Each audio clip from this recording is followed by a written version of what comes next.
Today's podcast is supported by TRM. TRM enables compliance teams to accelerate business revenue and deliver actionable intelligence to regulatory and law enforcement stakeholders with leading attribution of severe risk categories. Request a free trial today at trmlabs.com.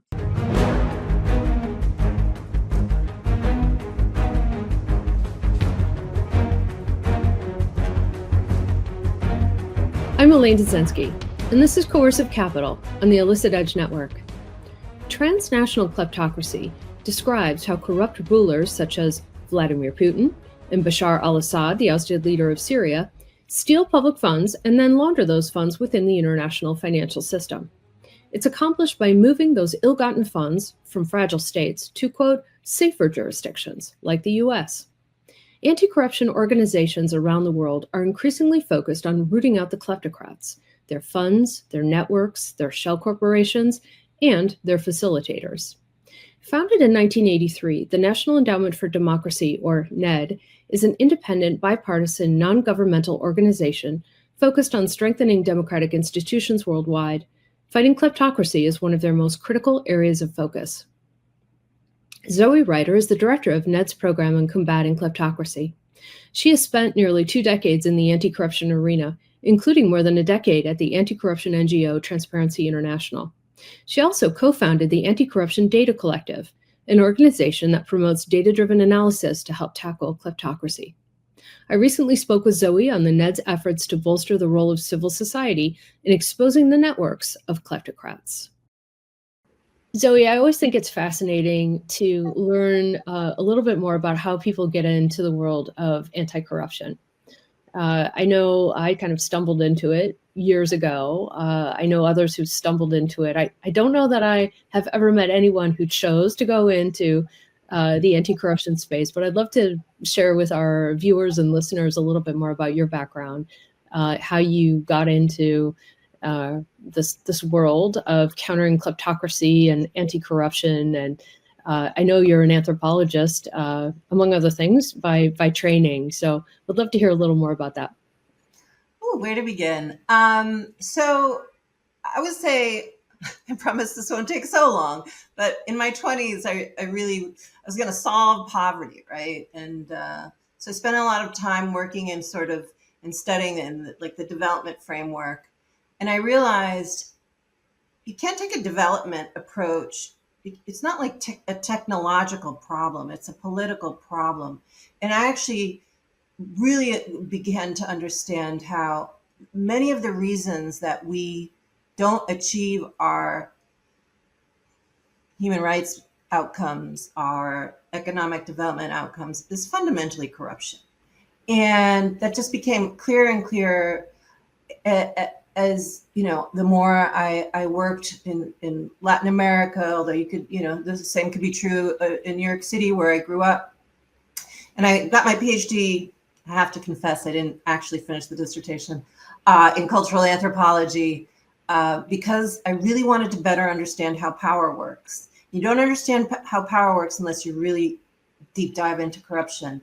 And if you really want to achieve these sort of democracy outcomes, you really got to understand corruption. And, I mentioned it before, but I had originally had very rose-colored glasses in my 20s about the Cuban Revolution. I'll say it. I can.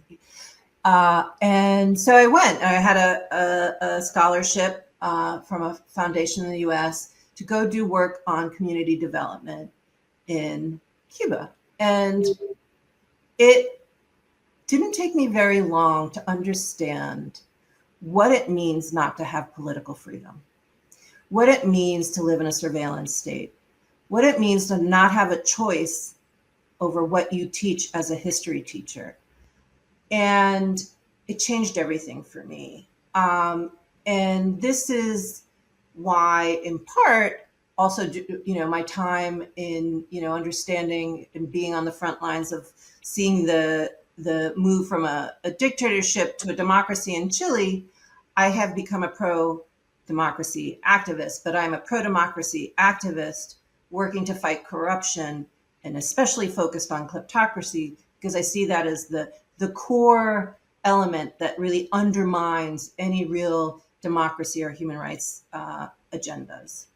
And I know you lived and worked in Europe for a period of time while you were with Transparency International. How did that experience change your thinking about global corruption?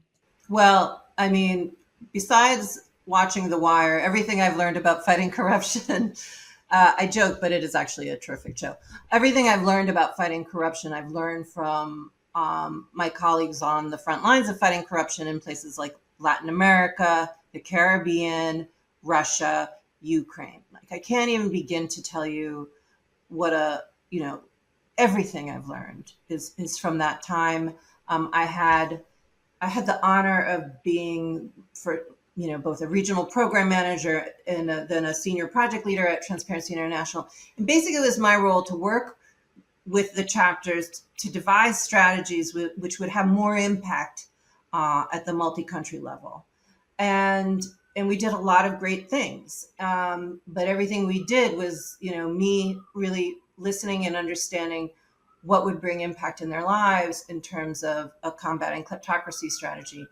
And, there's nothing like working with the people who are doing it, because on the one hand, they can't imagine doing anything else, but they got to do it well because actually lives are at stake. And so some of the best and the brightest people that I have worked with, I'm excited to see that Myra Martini, one of my colleagues at Transparency International from Brazil, is now the new managing director of TI. So it'll be exciting to see where she takes the movement. Let's start with just a little bit about the history of the NED, the mission of the NED, how they're funded, how it works with other organizations in civil society. So the NED, or National Endowment for Democracy, is a private nonprofit organization that was established by the U.S. government in 1983 with one singular mission, which is to promote democracy around the world. And it is primarily funded through congressional appropriations that go to NED through the U.S. Department of State. And before I get into sort of the kind of work we do, I just want to give a little bit of background, because I learned this yesterday as I was preparing for this, that the NED was set up in the wake of sort of ongoing considerations by members of Congress of how well some of the work of the private German foundations had done to support democracy being reinstituted in places like Portugal and Spain, as well as interest, both Democratic and Republican, to really foster democratic values around the world. And so there was this great speech by Ronald Reagan called the Westminster Address. I think it was in 1982. It was his major foreign policy address delivered to the UK Parliament, where he calls for the initiative to, quote, foster the infrastructure of democracy, the system of a free press, unions, political parties, universities, which allows the people to choose their own way, to develop their own culture, to reconcile their own differences through peaceful means. Mm-hmm. And it's 40 plus years later, and that's exactly what we aim to do. The way we work is primarily through grant making, and our grant making goes through what we consider the sort of 4 pillars of democracy. We have these core institutes. One is the Center for International Private Enterprise. That's one pillar, private enterprise. We have the Solidarity Center. That's the other pillar, labor. And then we have the National Democratic Institute and the International Republican Institute. They work with political parties to strengthen the capacity for political parties to foster democratic norms and institutions. So half of our grant making goes to these 4 core institutes for pro-democracy outcomes. And the other half of our grant making goes directly to NGOs, nonprofit organizations around the world that are championing democracy and democratic values. Do you have any specific geographic focus, or is it very much dependent on the kind of project that you might be funding? We primarily work in countries. Well, first I should say our number one priority are are closed countries without properly functioning democratic institutions, and we're really one of the very few donors who do this kind of work, and we're supporting, whether they're in exile or in country, activists who come to us. I should also specify that NED is very demand driven. We have an open call process. It's all transparent. It's on our website, and we review the applications that we receive. And we often hear from, groups, that carry tiny hand cameras around, closed states to sort of document human rights atrocities. And some of those grants might be 20,000, but then we also have, of course, larger grants. But we work around the world where democracies are either closed or are at risk, or have sort of weak institutions that, local civil society really wants to shore up and strengthen. Yeah. And is that a challenge working in some of these fragile states, even fragile democracies where the NED may not be met with a high level of acceptance? It's a challenge, but it's one we're proud to continue to tackle. We're supporting the real frontline defenders of democracy. And as someone who has, had visas to do research in places like Havana and been a witness, not only was I, of course, spied upon, but have a real witness of what these totally closed societies do to the human spirit, and what it really means not to have any political freedom.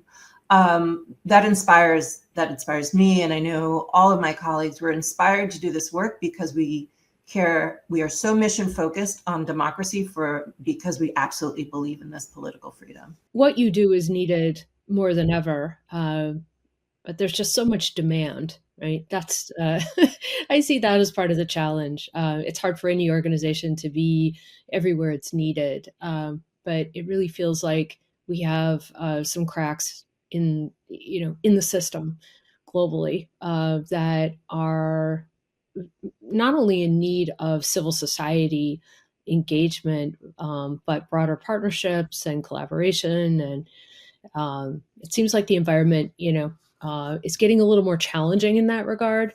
But I want to talk a little bit about your specific project around anti-kleptocracy. So you're in charge of all the anti-kleptocracy work at the NED. And it would be interesting to hear how you're focusing that work, how you're defining kleptocracy, and maybe a little bit about the strategy for that. Sure. And, you can define kleptocracy in multiple ways. The simplest version is, of course, rule by thieves. But what it really means is, where you have basically a few lead state actors who are in control of most of it, where corruption is no longer just like, a challenge to a country, but it is the whole operating system. So even the private sector, labor power, no one's independent of this sort of operating system, which is completely embedded with corruption. And so that's sort of how the basic definition. But I first want to step back and say sort of the why of my position. So I'm part of a new cadre of directors at the National Endowment of Democracy who have continued the work that was begun, I think it's now 8 years ago, to really think more systemically. And this goes to your point about, getting spread too thin. There is a need to think very systemically about some of the cross-regional challenges to democracy. And for NED, and I don't think anyone listening to this will really disagree, the stolen wealth of kleptocratic governance is the lifeblood of modern authoritarianism. So it's the why and it's the how that funds the destruction of democratic checks on the kleptocratic power, both at home and abroad. So that's the why of this work, right? And it also recognizes one more thing, which is that kleptocracy operates through multiple and ever adapting networks across multiple jurisdictions to do three things: extract wealth, consolidate power, and evade the rule of law. So the Combating Kleptocracy program has one overall objective, which is to support powerful, what we would call counter networks and actions that enable and connect the local and international actors across regions and sectors and expertise to better detect, better deter, and fundamentally dismantle those kleptocratic nodes and networks. It's almost like networks in 3D. Like, I don't want to think about it just horizontally. It's like really creating more diverse and robust networks and counter nodes to the ever adapting game of combating kleptocracy. Mm-hmm. Yeah, what strikes me about this framing of kleptocracy is every foreign adversary designated by the US. So we're talking about Iran, we're talking about Venezuela, we're talking about North Korea, Russia, and even to some extent, China. They're all kleptocracies. And I think this point needs to be made more clearly. We're not just talking about authoritarian regimes. We're talking about kleptocratic regimes. Absolutely. And this is where I think, what you do is so important, and where the public conversation becomes so important to make that connection between thieves of state, this autocracy challenge, and the erosion of democracy. So this is absolutely critical. I know you started some new work around countering what you've called kleptocratic supply chains. What does that mean? So fundamentally, it's quite simple. I think that the anti-kleptocracy field, as it were, has broadly focused on sort of exposing and going after the money and the wealth once it's been stolen, right? But there's so much more to understand and unpack about like the how and the nature of that theft, which is typically, and actually it's entirely extractive, metaphorically and typically literally. So much of the wealth is through the extraction of either forced labor or extractive industries. It's the kleptocratic capture of the resources, natural and human, often, that really is the source of all that wealth. And it is often not just the source of the wealth, but the power accrual and the ability to manipulate and expand geopolitically. Let me step back and say there's a great deal that's really starting to burgeon around, a great deal of capacity around leveraging different data sets, whether they're private, public, or leaked, in new ways. And that also includes whether it's satellite data, trade data, to be able to sort of detect where these moments of kleptocratic capture are occurring. So whether it's crypto mining in Transnistria, that you can now detect through really understanding what's going on with the electric grid, or whether it's the dual use military supply chain that is feeding Russia's war machine. You are seeing civil society, investigative journalism, and data scientists being able to sort of detect and unpack and monitor and illustrate a lot of these kleptocratic flows in new and exciting ways. And it's that kind of work that is linking both that expertise, but also decentralizing it, sharing it, making, building up the capacity of some of NED's partners around the world to be able to leverage these data sets in important ways to is I think a critical next step, not just for NED, but I would hope that many donors who care about democracy will start to think in a more concerted way about how we can better detect and dismantle the kleptocratic supply chains, not just the money once it's stolen. So I think your framing of kleptocratic supply chains is interesting. we're not just talking about following the money. That's obviously a really critical part of countering kleptocracy. But that's not everything. It's also about these networks and nodes and connections and ways that influence occurs through kleptocratic partners, for example. One thing that we've been looking at FDD is this kind of growing axis of authoritarianism, how kleptocracies are working with each other, and the enabling countries that are either participating knowingly or may be caught up in different kinds of networks and supply chains that are fueling authoritarian influence and foreign adversarial issues. So how do you think about that in terms of this enabling environment and how to get into these kleptocratic networks and supply chains and break them down? So it's a great question, and I think that's one of our core. I call it a challenge, maybe an opportunity, but so yes, that's absolutely what you're seeing. You're seeing, whether it's India or the UAE,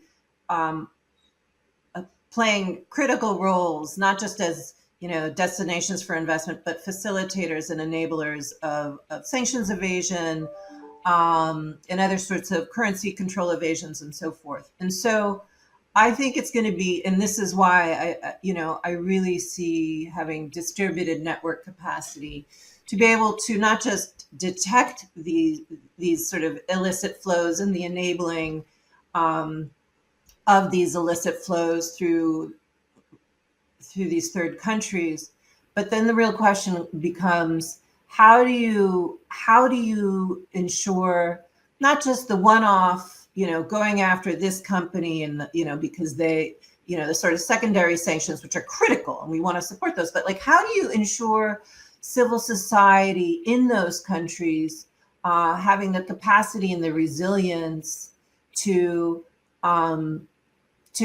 be part of the solution, right? And the problem is it's not easy because, for all the reasons we understand. So I think it's really critical that you connect the local civil society who has maybe the ground truth and is understanding who the networks are on the ground, and, who the key players are in ways that many, very few who aren't there can understand. With these sort of international change makers, whether it's an international civil society organization that's advocating for certain kinds of reforms, or trusted law enforcement, the EU sanctions regime, and so forth. I think that connecting of the dots and really that enabling system is fundamental. And here I will say, this isn't the sexiest thing for some, but I actually think it is core to this work, is strengthening, making it more safe and effective for whistleblowers in sectors that are either part of the enabling environment or are subject to kleptocratic capture to come forward and disclose.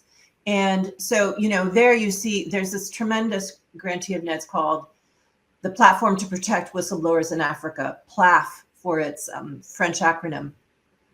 And they received the biggest leak of bank data in Africa. It's called, I think it's called the Congo holdup. Someone should fact check me. But this leak was massive, nothing like it before.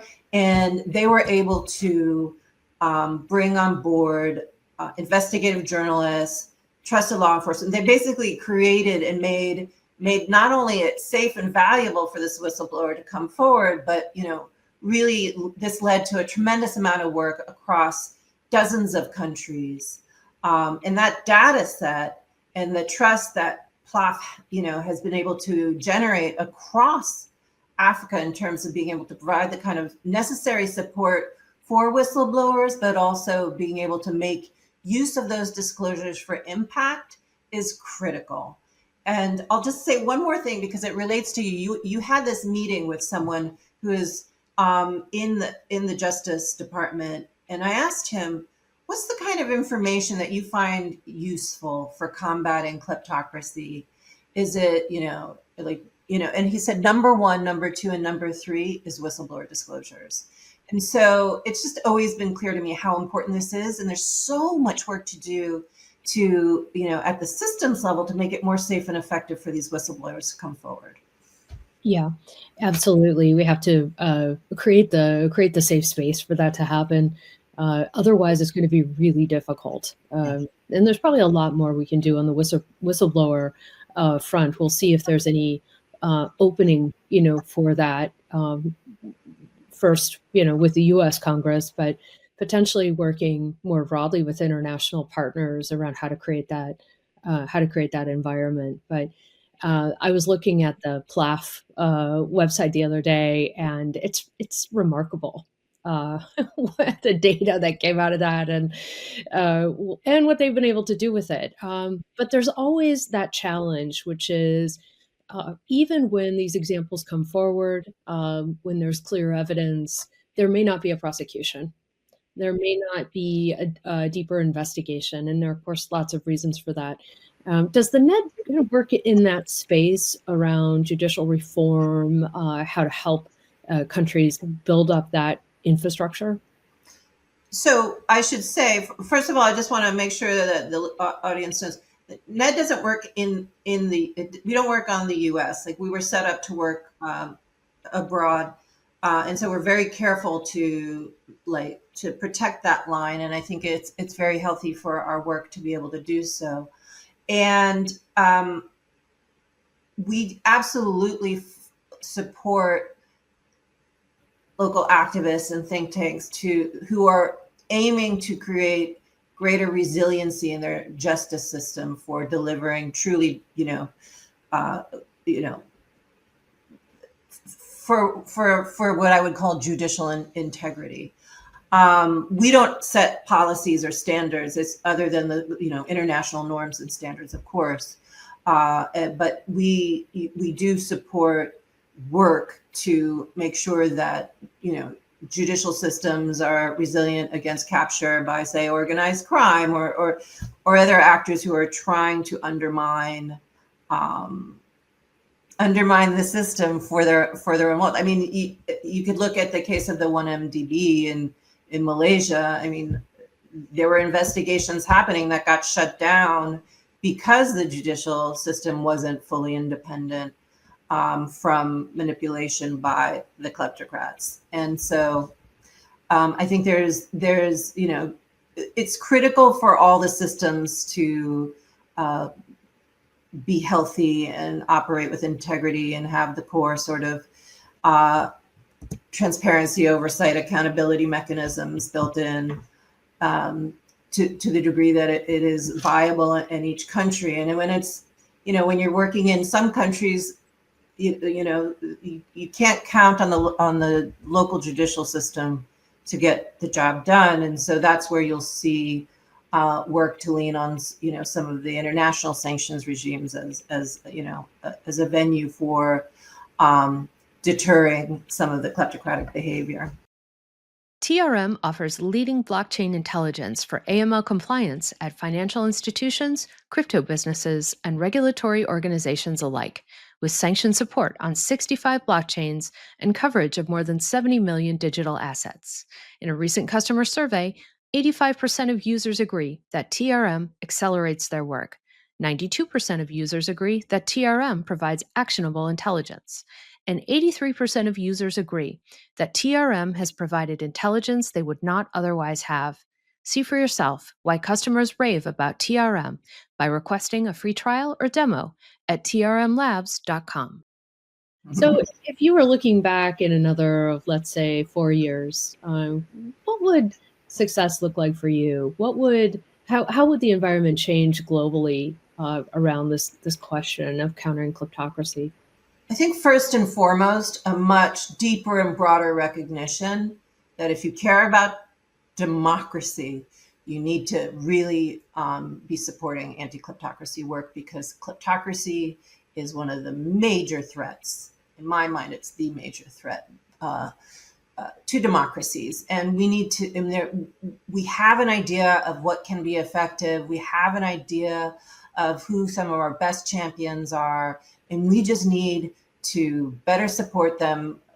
NED has been really leaning into this work when I've seen other donors really missing the ball. And I hope that over the next few years, we can develop both a strong evidence base and impact case for supporting this kind of work and supporting the sort of counter networks that combat kleptocratic nodes and supply chains. Yeah. And do you see specific opportunities globally where you think that there's a real chance for enhanced cooperation, areas where, you're surprised at the level of cooperation or potential for that? So I think that they've been doing tremendous work, for example, bringing in, and I'm not speaking from the NED, I'm speaking from the broader, there's been great work being done for cooperation, whether it's Venezuela or Russia, sanctioning and targeting individuals and entities. And I think beefing that up and you talk to the folks who are sort of inside of this work and leading this work, that they just want more support and cooperation. And I think getting greater connectivity between local civil society is finally, understanding this combating kleptocracy as a driver of their both human rights violations, whether it's economic or environmental crime, whether it's a threat to peace building, really understanding that. And as that grows, I think you're going to see much stronger collaborations, both across civil society, across regions, and, both in civil society and government reformers. Zoe, you mentioned Venezuela, and I wanted to bring up a specific case, and that's the director of the Venezuelan NGO Espacio Público, Carlos Correa, who was disappeared by the Maduro regime and reappeared recently under some, I think, intense pressure from civil society in Venezuela, but also from global leaders and hopefully from the U.S. But what more should we be doing to protect civil society in these adversarial and fragile states? And is this part of what the NED is thinking about and acting on? Absolutely. So supporting democracy advocates at risk is core to NED's mission, and it's work we prioritize, full stop. So both protecting individual democracy advocates who might need support, as well as really working to further a more comprehensive and coordinated system of response to support democracy advocates at risk.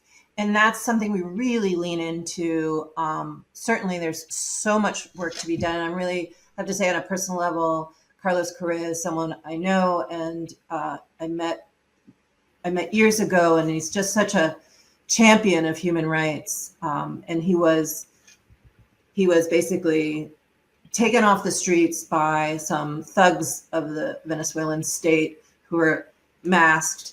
He was gone with nobody had any idea where he was. He just appeared yesterday morning after the Venezuela state released him after bringing him to their court of counterterrorism.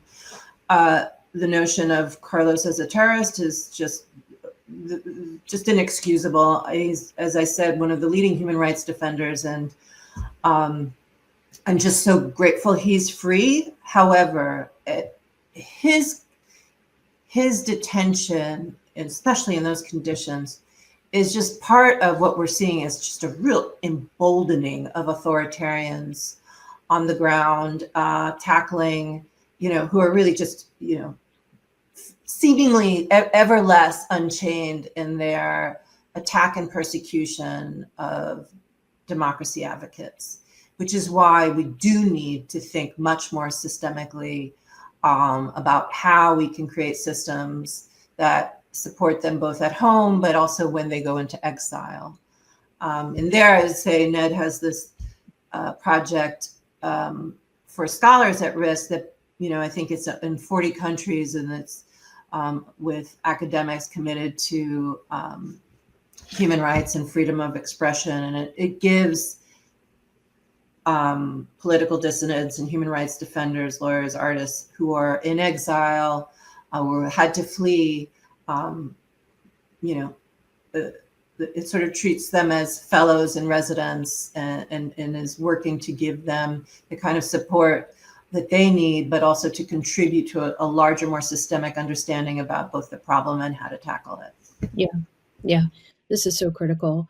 I'll just share anecdotally, that I've heard from folks who are in the field working in a variety of civil society type roles, that it's becoming more and more difficult, not only to operate safely, but in certain environments, there is now just a huge inflow of cash coming from adversarial regimes who are actually buying out NGOs.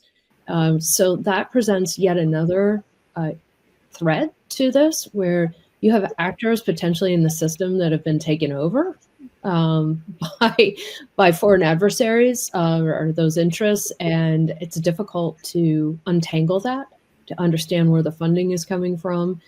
So it's this corruption of civil society, which I find to be incredibly dangerous. So I don't know if that's a space where the NED is working or thinking about, but I think going back to some of your comments about creating the distributed networks where organizations can support each other, bringing more attention to the work that they're doing, creating these safe spaces, the whistleblower protections, all of that should, hopefully reinforce that type of environment that becomes more conducive to the work of NGOs, but it's difficult. Absolutely. And, I want all the, the world out there needs to understand, if you care about human rights, you have a kleptocracy problem. If you care about economic and national security, you have a kleptocracy problem. And the more that we can do in common cause to tackle kleptocracy, the stronger outcomes we'll have for democracy as a whole. And changing these fundamentals around how kleptocrats operate, the networks and nodes that they're using, the supply chains, ultimately this links back to other regimes we have in place. You talked a little bit about sanctions and their impact, but the costs of addressing these types of national security threats, whether we're talking about what banks have to do to secure their systems from money laundering and illicit finance and the impact of corruption, systemic costs that free societies have to shoulder, right, as part of this kind of push back against kleptocracy. I don't think that's well understood either. So, we I think, need to be thinking about our civil society engagement and the investments that we make in a different way. It's really part of the front line. It's really part of the national security agenda. It's not a sidebar to that. It's not a program on the margins, because the governance questions are so critical to national security. And, let's spin back to Cuba. This is about freedom and democracy. So nobody can tell, nobody is free in Cuba. And Cuba pretends that they have no resources right now, that their people are starving because of the US embargo. All I know is that just recently there was a major leak to the Miami Herald, which basically showed billions being stashed away by the leaders of the Cuban political party. So, the idea that we can separate kleptocracy from human freedom is false. If you care about democracy and you care about human freedom, you absolutely have to commit to fighting kleptocracy. Zoë Reiter is a fighter. She's a champion for democracy. Her work to dismantle kleptocratic networks should be understood as part of how civil society organizations can and do strengthen our national security. America's foreign adversaries operate as kleptocracies. Cutting off their illicit financial flows weaken their impact on free and open societies. My thanks to Zoe for her great work and for joining me on this episode. I'm Elaine Dezenski, and this is Coercive Capital on the Illicit Edge Network.